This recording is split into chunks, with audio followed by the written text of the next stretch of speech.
Ronald Reagan, the Dodgers, nudie suits, a giant flood, a few divorces, and a woman who stitched it all. Her name was Ruth Esther Burge, and she moved to Los Angeles in 1947. She was the youngest of 6 siblings. 3 of her sisters worked in sewing factories in St. Louis as Bonaz embroidery operators.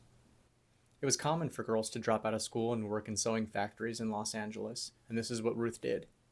She gets her start working alongside her sister, working at Perfect Embroidery Company, and this is where she first learns how to operate a machine. Work wasn't hard to find as an embroiderer in the 1950s, but the work was seasonal, so Ruth ended up working at quite a few shops. One of these companies was called Barth and Dreyfus, where Ruth remembers using a Cornelli cording machine, writing his and hers on towels, just like this one. By 1955, Ruth has met a Ben G. Franklin. They're married that summer, and although Ruth might have been married one time prior, this seems like a romantic partnership because they file for a business license together a few years later. And this is when Ruth begins to make a name for herself as Ruth E. Franklin. Ruth continues to work at embroidery shops across Los Angeles, but the most notable being Nudies Rodeo Tailors. Ruth's behind the embroidery machine, embellishing Western wear for Hollywood's biggest stars: Dale Evans, Ray Price, Elvis Presley, Roy Rogers, and at the time, Ronald Reagan. By 1965, for reasons unknown, Ruth has opened a dog grooming business specializing in poodles with her husband Ben.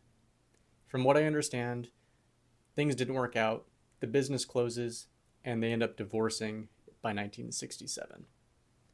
After 2 decades on the West Coast, Ruth returns home to St. Louis. She starts working at a few embroidery shops around town. In 1974, Ruth opens her own business called Artistic Touch Embroidery, and she begins to hire employees of her own.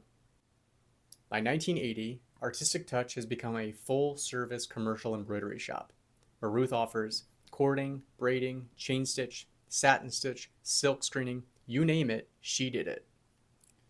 Following a heart attack in 1985, Ruth feels compelled to begin to document the techniques and the history of Bonaz embroidery.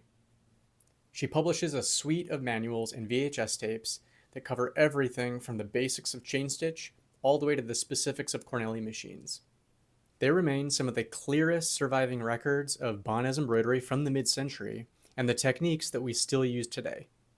In 1993, the Mississippi River completely floods St. Louis, and unfortunately her shop on South Broadway was completely submerged.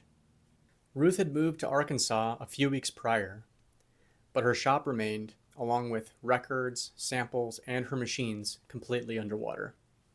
Records indicate that Ruth Franklin died in November of 1997.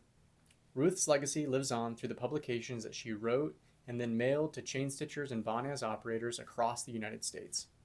The techniques that she wrote about and the history are still circulated in those circles today. Ruth believed in hand-operated embroidery. She was an advocate for Bonaz machines through 5 decades of change. You can read the full biography on ruthfranklinbonaz.com, as well as manuals and VHS tapes that I've digitized for free. If you know anything more about Ruth Franklin, her life, her legacy, I'd love to hear from you.